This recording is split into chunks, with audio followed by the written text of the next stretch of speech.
Um, throughout the course of my high school career, I just missed like an insane amount of school, dealing with post-concussive syndrome, and I get migraines and just headaches, and I was at the doctor like 3 times a week, 4 times a week, for different things.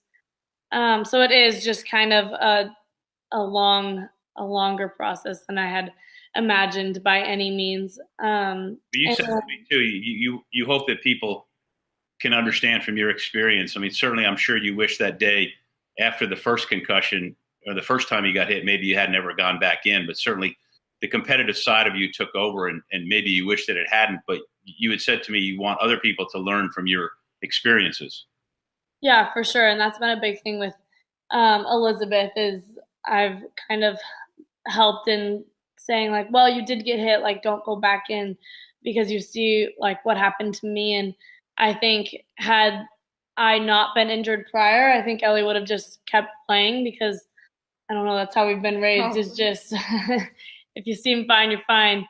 Go back in, help your team win. And so I definitely do want to help the people who do have that competitive spirit because it is good and it is good to want to play and you don't want to feel like a wimp per se to stop playing, but there is a limit to your injury, and concussions are very different because for a broken bone you look at it and you're like, oh yeah, her arm's broken, you can tell, but for a brain you can't really say like, oh, her brain's broken.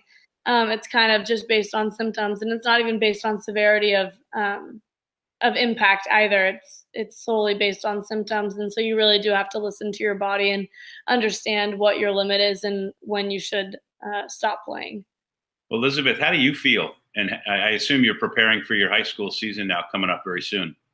Yes. As much as I would have wanted to keep playing after I was hit, like I know that it definitely could have saved me not playing, and I think I've learned a lot from Catherine's experience. I've also learned like how to appreciate the sport more because if I'm ever like don't want to go to a practice or don't like this drill, like I just feel lucky that I'm at least like still able to play. I was able to get over my concussions, and like that wasn't something that she was able to do.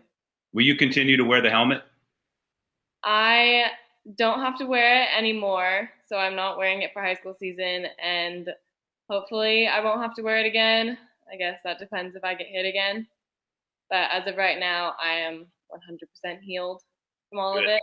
Good. Well, that's good to hear. And Catherine, thank you so much for sharing your story and continued success in healing, because this it just doesn't, as we've learned from writing about the concussions and interviewing so many people, it's not just a black and white situation. Well, a certain amount of time goes by, certain therapies, and it's done with. I mean, you're a testament to that. Of course, yeah, it is. It's a very long process. I mean, I'm still seeing like physical therapists, occupational therapists, neurologists. I have two physical therapists that both specialize in different things, which is crazy because it's I'm seeing like neurofeedback specialists, so I'm getting feedback and seeing how my brain waves work, and I've had MRI scans and CT scans and all of this just insane medical mania. I was just in this morning. I have regular infusions of medication just to keep my headaches to a reasonable level, which, yes, they have been so much better. I did come back and coach for a little bit actually, I coached the team I used to play on in their um, 18th season or 18th year, I guess, when they were 18. Yeah, I coached them a little bit. I became really good friends with my coach, so he was like, come back on staff and we'd love to have you. So it was good to be back in the gym that way, but I still have a lot of limitations to what I'm allowed to do, and that's a result of my injury that definitely could have been prevented had I stopped playing. Well, thank you to you both for sharing your stories, and all the best. Of course, thank you Thank so you. much.